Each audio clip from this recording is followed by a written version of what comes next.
Dans cet exercice, on considère un fil parcouru par le courant, I, et j'ai choisi comme le sens de ce courant dans ma feuille. Donc, I égale IEZ. EZ entrant dans ma feuille. Ce courant, ce fil parcouru par ce courant, produit le champ magnétique.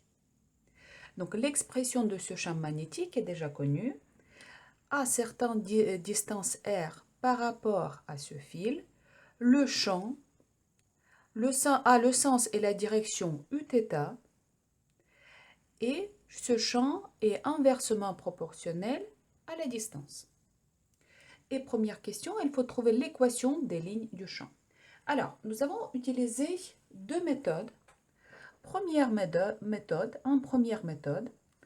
on va retrouver les lignes du champ dans le système de coordonnées cartésiennes base fixe. C'est-à-dire que d'abord, on va exprimer ce vecteur Uθ en fonction des vecteurs de la base fixe, c'est-à-dire qu'en fonction de Ex, Ey et Ez. Et puis, en deuxième méthode, on va retrouver les équations des lignes du champ, mais dans le système de coordonnées cylindriques. En effet, le système, notre fil parcouru par un courant, nous pouvons bien adapter à la géométrie de ce fil le système de coordonnées cylindriques. Nous avons R, nous avons Rθ et nous avons certains EZ. Donc, d'abord, le système de coordonnées cartésien base fixe. Le vecteur Uθ s'exprime en fonction des vecteurs Ex et Ey comme moins sinus θ Ux. Donc, je vais introduire le vecteur θ ici, plus cosinus θ Ey. En effet, c'est bien facile à démontrer. Donc ici, on travaille dans le plan certains Z fixes. Donc je vais présenter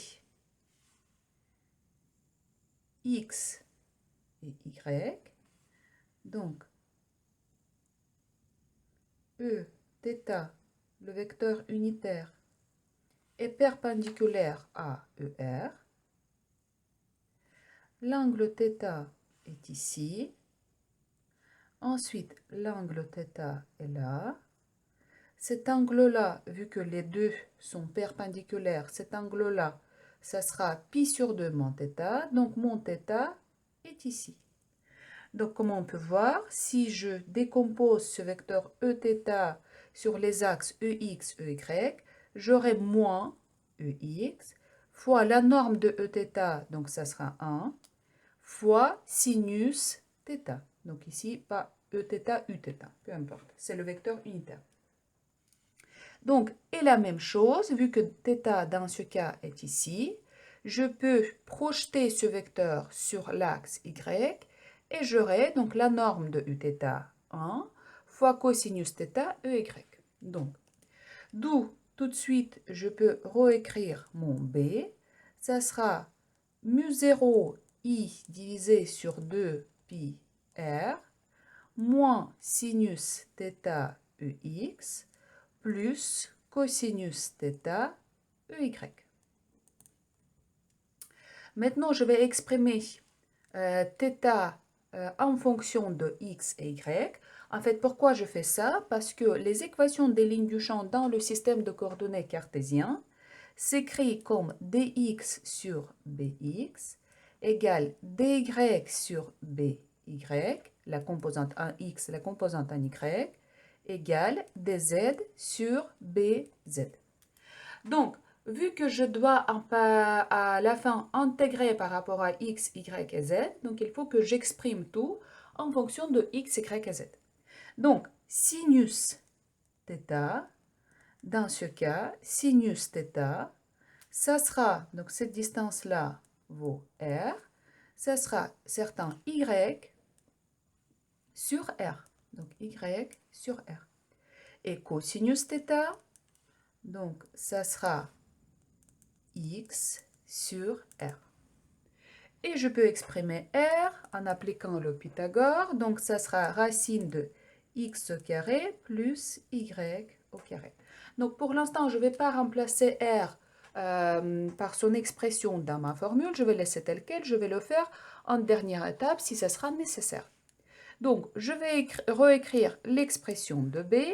Donc ça sera mu0 I divisé par 2 pi.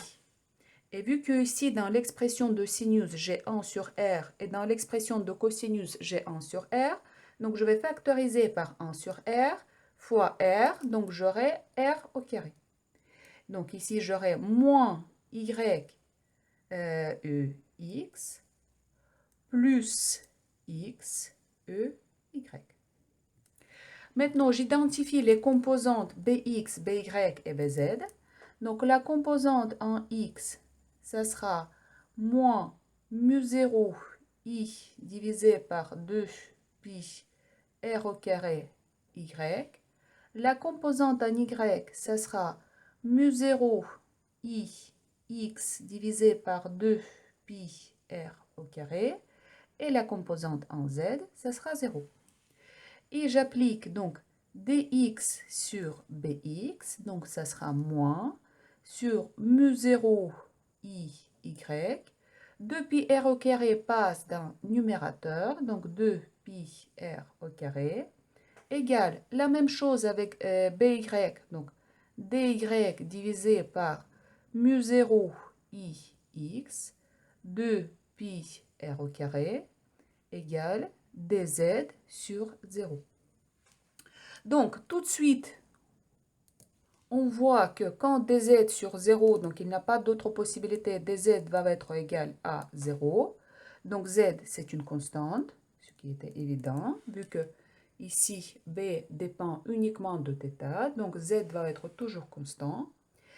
Et maintenant, deux autres, donc je vais simplifier 2 pi r au carré, donc vous voyez, c'était même pas obligatoire d'exprimer R, de remplacer R par son expression en fonction de x et y, vu qu'on simplifie sur R. Je vais simplifier également mu0 i, et j'aurai, donc, ça sera dy fois y égale moins dx x. Je vais intégrer les deux côtés et j'aurai y sur 2 égale moins x au carré sur 2 plus certaines constantes. Et cette constante, je peux mettre sous la forme que je souhaite. Et par exemple, je vais dire que cette constante, c'est c divisé par 2. Comme ça, je peux simplifier toutes les en demi. Et j'aurai l'expression, donc y au carré plus x au carré égale à c. Et j'ai trouvé l'expression de cercle, l'équation de cercle dans le système, dans le plan x ou y pour certains z fixes. Donc tout de suite, nous pouvons dessiner ces lignes du champ. Donc ce sont les cercles. Je vais les présenter ici.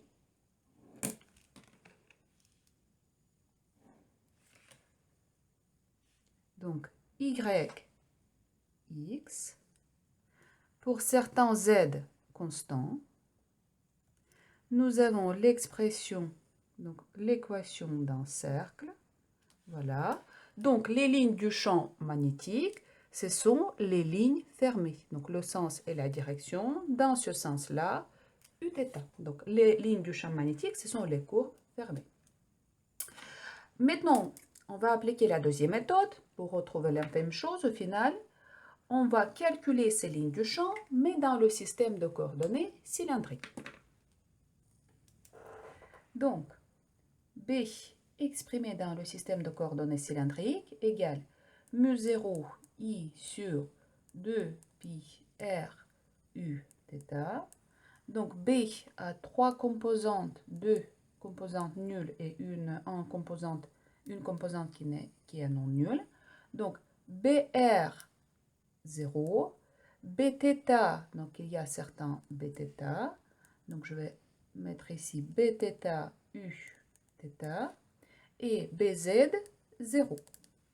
Maintenant je vais appliquer les conditions pour retrouver les équations des lignes du champ, c'est que le produit vectoriel de B fois DOM, le déplacement élémentaire le long de cette ligne du champ, doit être égal à 0.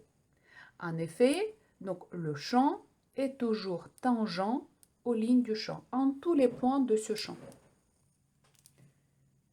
Donc B et le déplacement élémentaire le long de ce ligne. Donc les deux vecteurs sont collinaires et le produit vectoriel de deux vecteurs qui sont collinaires égale à 0.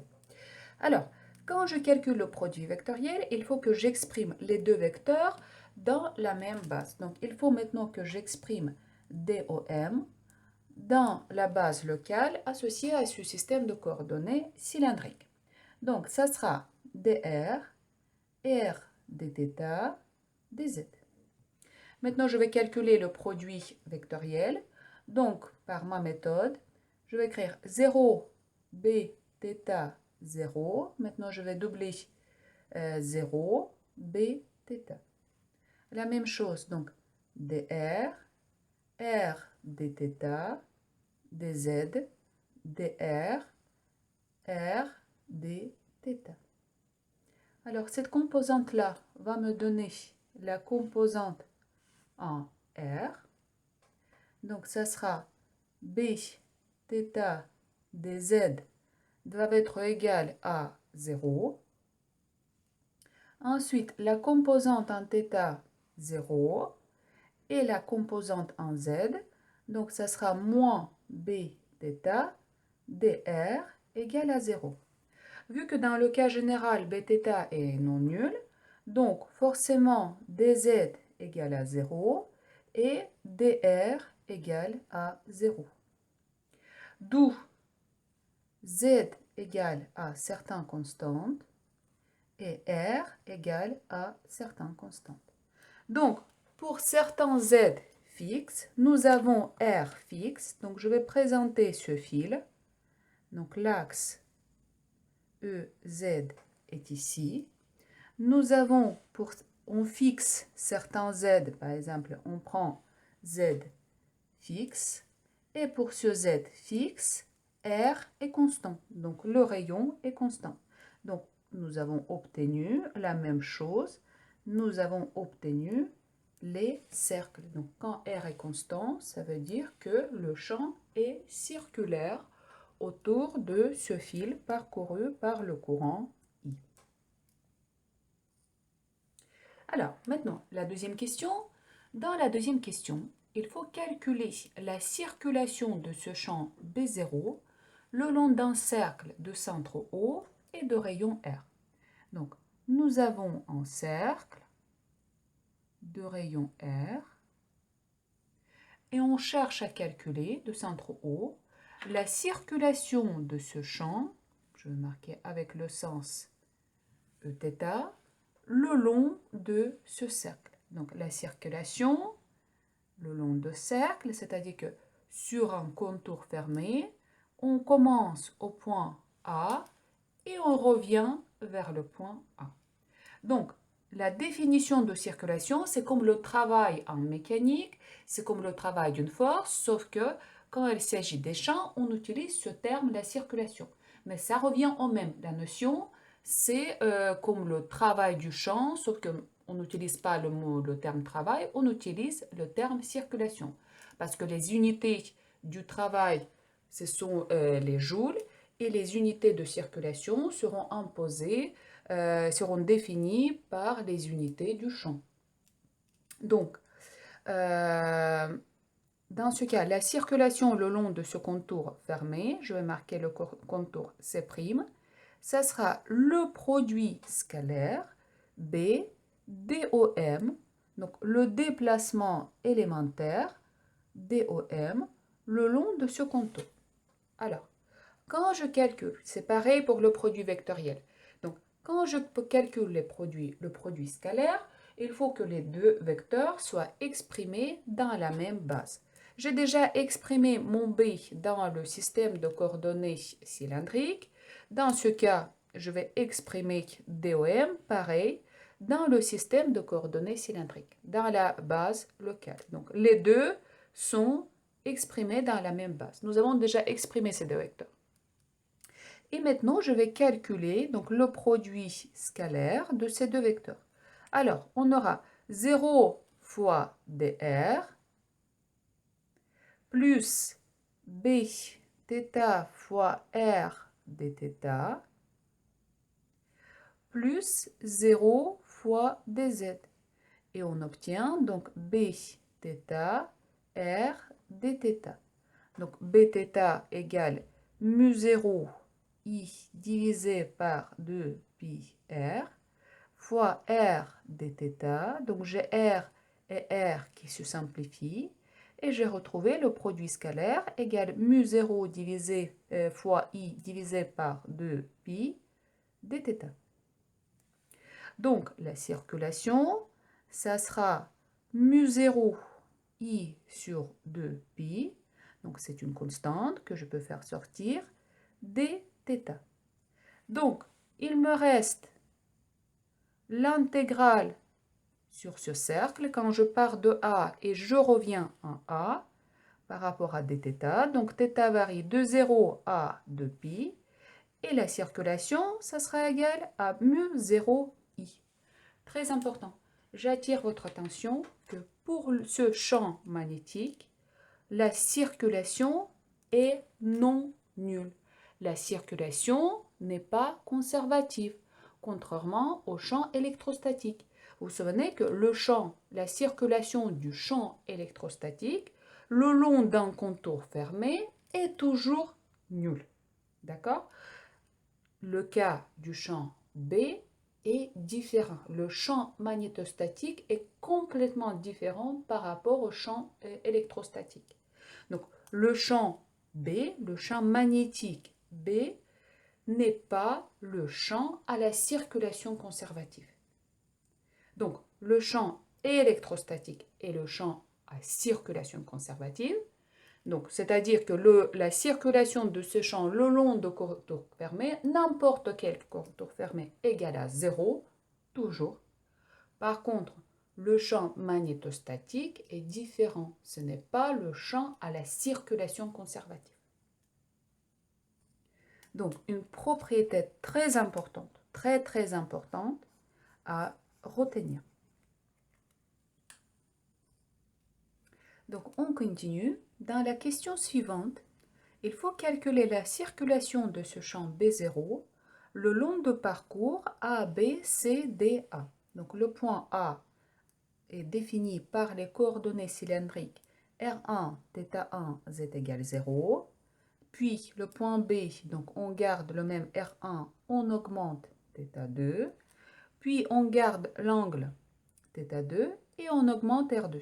C, on revient vers D, donc le rayon R2 met l'angle θ1 et on revient au point A. Et j'attire votre attention, c'est que contrairement au cas précédent, donc au cas précédent, nous avons calculé la circulation le long d'un cercle de centre O. Et dans le centre O, il y a un fil rectiligne parcouru par un courant. Donc il y a le courant qui existe à l'intérieur de ce contour fermé. Dans ce cas-là, la situation est différente. Donc, il y a un fil qui reste toujours dans le même endroit, dans le point O, mais à l'intérieur de ce contour fermé, il n'y a pas de fil parcouru par le courant.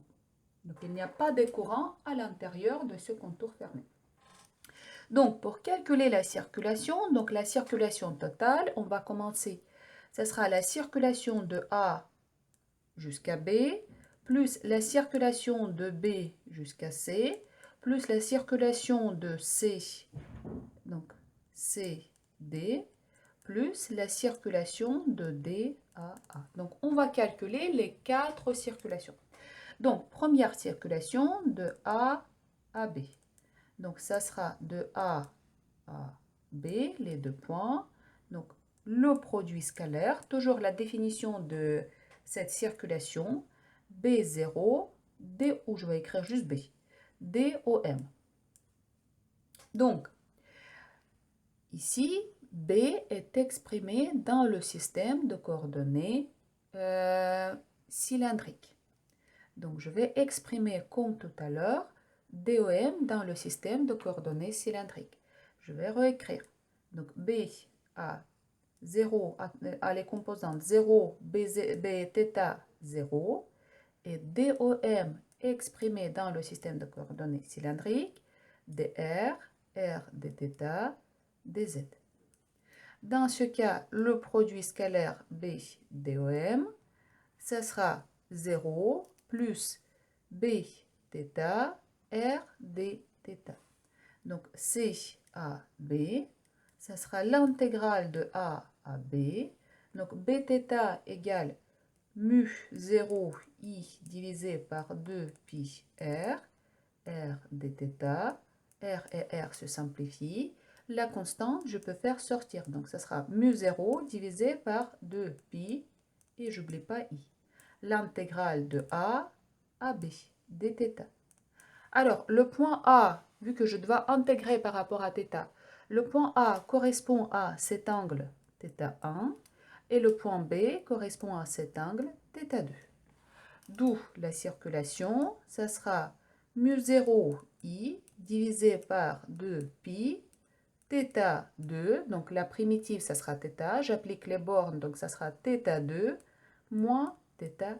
Donc nous avons trouvé la première expression de cette circulation CBAB, donc ici. Ensuite, donc on calcule maintenant la circulation pour... D'ailleurs ici, ça me fait penser, regardez, dans l'expression de DOM, nous avons cette R qui intervient. Ici, il fallait remplacer ce petit R par R1. Parce que notre R, dans ce cas, pour le point A et pour le point B, égale à R1. De toute façon, R se simplifie, mais je vais écrire quand même que dans ce cas, R, petit r, égale à grand R1. Ensuite, donc, la circulation de point B vers le point C. Ça sera donc de B à C, la même chose, donc le produit scalaire DOM. Donc déjà, on va analyser cette formule de point de vue de physique.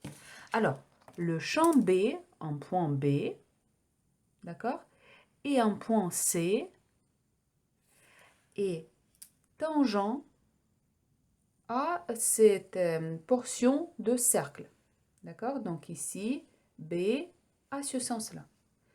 Et nous, on fait le déplacement dans le sens perpendiculaire à ce B. Donc forcément, B ne travaille pas. C'est-à-dire qu'on doit retrouver la circulation égale à 0. Donc on va voir ce que nous disent les calculs. Donc la circulation de B à C. Donc pareil, je vais garder l'expression de B dans le système de coordonnées cylindriques, DOM dans le système de coordonnées cylindriques. Dans ce cas, je vais obtenir la même expression. Donc ça sera mu 0 I divisé par 2 pi, d'accord, dθ.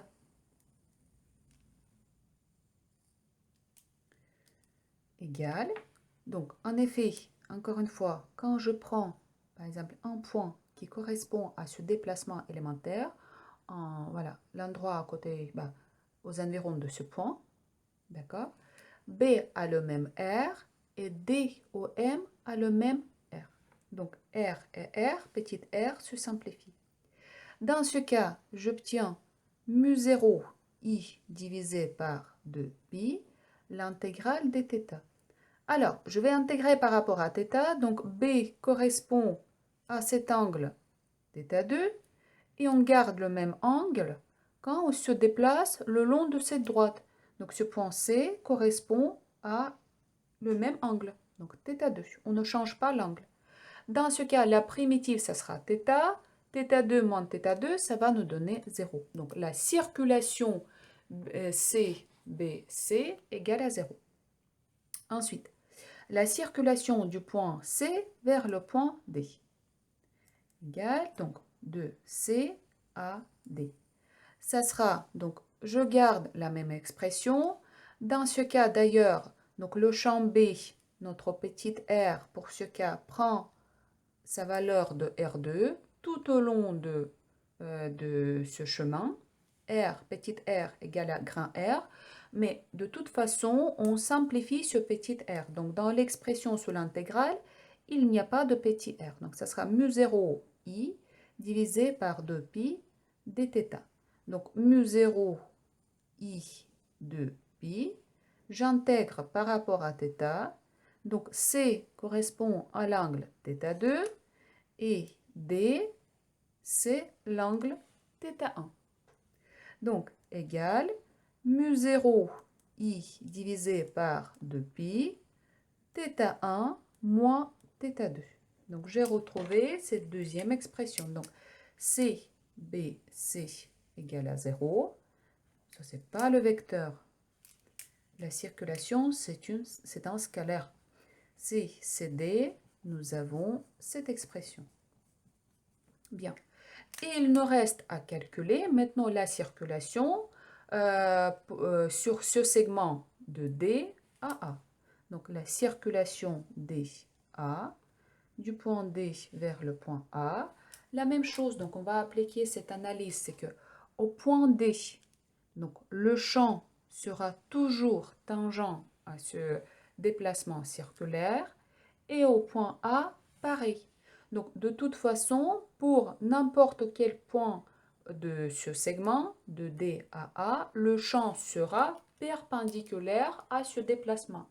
Donc la circulation, le champ ne travaille pas, c'est-à-dire qu'on doit retrouver la circulation 0. Donc mu0 i divisé par 2pi dθ. D correspond à cet angle θ1, A correspond à cet angle θ1. Donc on aura la primitive θ, on applique les bornes et on obtient bien 0. Maintenant, la circulation totale, ça sera la somme de toutes ces circulations. Donc la circulation BC et DA sont nulles. Par contre, maintenant, si on regarde la circulation CAB, cette circulation plus la circulation CD sont, donc la somme de ces deux circulations égale à 0. Donc, vous voyez, ici, CAB égale moins CCD. Donc, ici, nous avons θ2 moins θ1 et ici, θ1 moins θ2. Donc, la somme des deux va nous donner 0. Et nous avons retrouvé que la circulation résultante tout au long de ce contour qui ne contient pas un courant égale à 0. Donc, une propriété très importante aussi à retenir, que la circulation de champ B le long d'un contour fermé, comme nous avons ici, est nulle si aucun courant ne passe pas à l'intérieur de ce contour. Si c'est le cas précédent, c'est-à-dire qu'à l'intérieur de ce contour, il y a le courant qui circule, dans ce cas, la circulation est non nulle. Et la circulation est conservative, c'est-à-dire qu'égale à 0 s'il n'y a aucun courant qui ne circule pas, qui ne passe pas à l'intérieur de ce contour. Donc, pour répondre à la question suivante, donc la question D, est-ce que le champ magnétostatique est-il à circulation conservative? Toujours non. Le champ magnétostatique, dans le cas général, n'est pas à circulation conservative. Il est uniquement à circulation conservative quand il n'y a pas de courant qui passe à travers d'un contour fermé. Si dès qu'il y a un courant qui passe à travers de ce contour fermé dont on cherche à calculer la circulation, dans ce cas, la circulation n'est pas conservative, c'est-à-dire qu'elle n'est pas nulle. Donc, dans le cas général, la circulation est non nulle, c'est-à-dire que le champ n'est pas le champ à circulation conservative. Alors, maintenant la question suivante, est-ce que les lignes du champ magnétostatique peuvent être des courbes fermées? Alors, ça, c'est pas qu'elles peuvent. Les lignes du champ magnétostatiques sont les courbes fermées, sont toujours fermées. Alors, dans le cas de électrostatique, nous avons les charges. Donc, on sait que les sources des lignes du champ électrostatique, ce sont les charges positives. Et les puits, donc, où ces lignes du champ, où ces lignes se terminent, où donc le point terminal, ce sont les charges négatives. Donc, les lignes du champ électrostatique ne sont pas fermées. Ils commencent toujours sur les charges positives et ils se terminent toujours vers les charges négatives. Donc, on dit que les charges positives, ce sont les sources de ces lignes et les charges négatives, ce sont les puits de ces lignes. Donc, si on fait l'analogie avec de l'eau, par exemple. Contrairement au champ électrostatique, les monopoles magnétostatiques n'existent pas. De toute façon, ces monopoles n'étaient pas encore découverts. Donc, les monopoles n'existent pas. C'est-à-dire qu'on aura toujours le pôle nord et le pôle sud toujours en couple. On ne peut pas les séparer. Ceci dit que nous ne pouvons pas, pour ces lignes du champ magnétostatique, on ne peut pas dire où sont les sources, où est le début de ce champ magnétostatique et où est la fin. Parce que les monopoles magnétostatiques n'existent pas, les monopoles magnétiques n'existent pas. Donc, c'est pour ça que les lignes du champ magnétique sont toujours fermées. Et on peut généraliser, donc on peut dire que la divergence, c'est une notion locale, la divergence en tout point de l'espace du champ magnétostatique est nulle. Pourquoi? Parce que la divergence revient à l'existence des sources ou des puits. Donc, si je prends, par exemple, si je prends n'importe quel point de l'espace, je vais entourer ce point avec une sphère, une petite sphère de très petits rayons, parce que la divergence est une notion locale. Je ne vais pas retrouver les sources de ces lignes du champ ou les puits, parce que ça n'existe pas. Donc, la divergence de ces champs magnétostatiques est nulle. Par contre, vu que les lignes du champ magnétostatique sont toujours les courbes fermées, la rotationnelle de ce champ magnétostatique est non nulle. C'est-à-dire que si je vais mettre un bateau quelconque, ce champ, si je l'imagine ce champ comme un courant d'eau, va engendrer la rotation de ce bateau. Donc la rotationnelle de ce champ est non nulle. Donc maintenant dans la question suivante, il faut calculer le flou de ce champ B créé par ce fil qui se trouve sur l'axe Z, surface délimitée par ce cylindre, de rayon R et de la hauteur H. Alors, le champ, vu que nous avons un rayon fixe, et le champ dépend uniquement de R, ici, donc le champ, en tous les points de ce cylindre, ici sur la face latérale, va prendre la même valeur, R. Déjà, pour calculer le flou total, ça sera la somme de trois flous à travers de cette surface latérale, donc je vais marquer là sur Φ1, plus l'autre flou à travers de cette surface, donc du haut, Φ2, plus le flou à travers de cette surface, Φ3. Donc je vais commencer par le calcul de Φ1. Comme j'ai dit, c'est que pour ce calcul de Φ1, donc cette surface, tous les points de cette surface se trouvent à la même distance par rapport à ce fil. Donc le champ B, l'intensité de champ B, en tout point de cette surface reste la même, et égale à mu0i divisé par 2πr. Par contre, comme j'ai présenté ici, j'ai pris une ligne du champ, d'accord? Donc le champ sera tangent en tous les points de l'espace de cette ligne. Donc le champ B a uniquement la composante Eθ. Alors pour calculer le flou, je vais commencer par le flou élémentaire, créé par exemple dans le point M, ici. Donc, quand je calcule le flou, c'est le produit scalaire B, vecteur unitaire n, et fois ds. Alors, pour la surface fermée, il existe une convention que ce vecteur n doit être toujours dirigé vers l'extérieur. Donc, je le présente, n est dirigé vers l'extérieur. Et comme vous voyez, dans ce point-là, B, vu que B suit cette ligne du champ qui est circulaire, B sera sortant, donc vers nous. Donc, B et n, ce sont les deux vecteurs orthogonaux. Et dans ce cas, le produit scalaire de deux vecteurs orthogonaux va nous donner 0. Donc, le flou à travers de cette surface latérale de ce champ B égale à 0.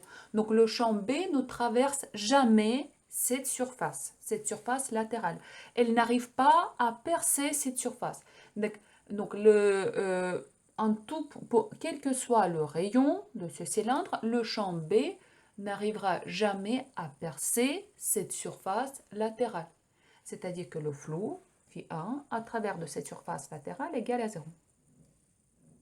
Maintenant, de la même façon, on va calculer le flou qui traverse le flou du champ B à travers de cette surface 2. Donc, je vais marquer ici 2. Donc, d phi 2, la même chose. Donc, le champ B, on va prendre un point qui se situe dans ce plan-là. Donc, je vais marquer M2. Je vais dessiner autour de ce point une surface élémentaire. Et je vais présenter le vecteur n orthogonal à cette surface élémentaire et sortant, dirigé vers l'extérieur. Dans ce cas, le flou élémentaire, ce sera le produit scalaire BNDS. Et maintenant, je regarde, donc je présente le champ B en ce point M2.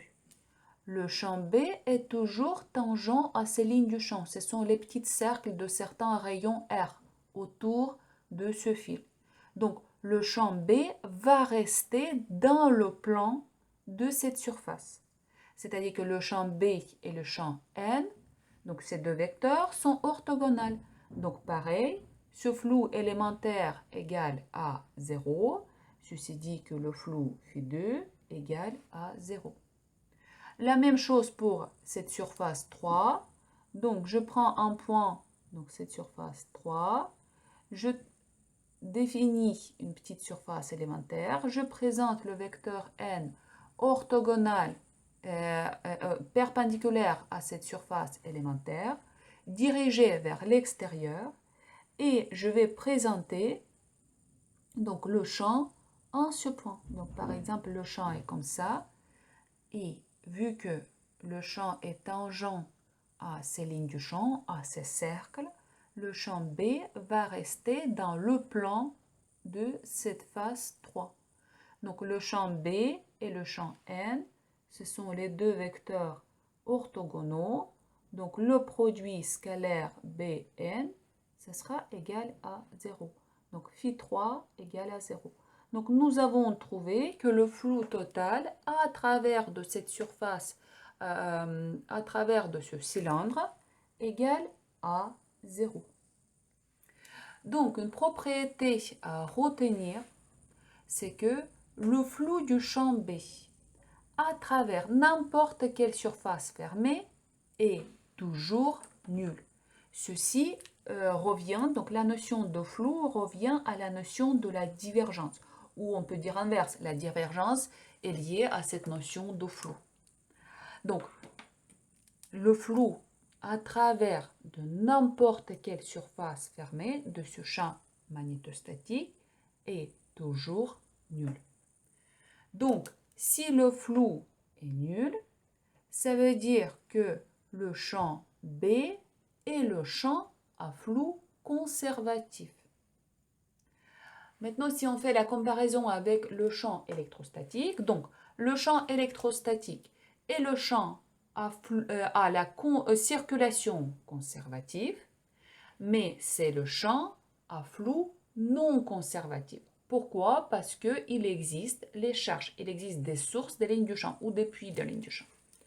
Le champ B, contrairement à ce champ électrostatique, c'est le champ à circulation non conservatif, mais c'est le champ à flou conservatif, toujours.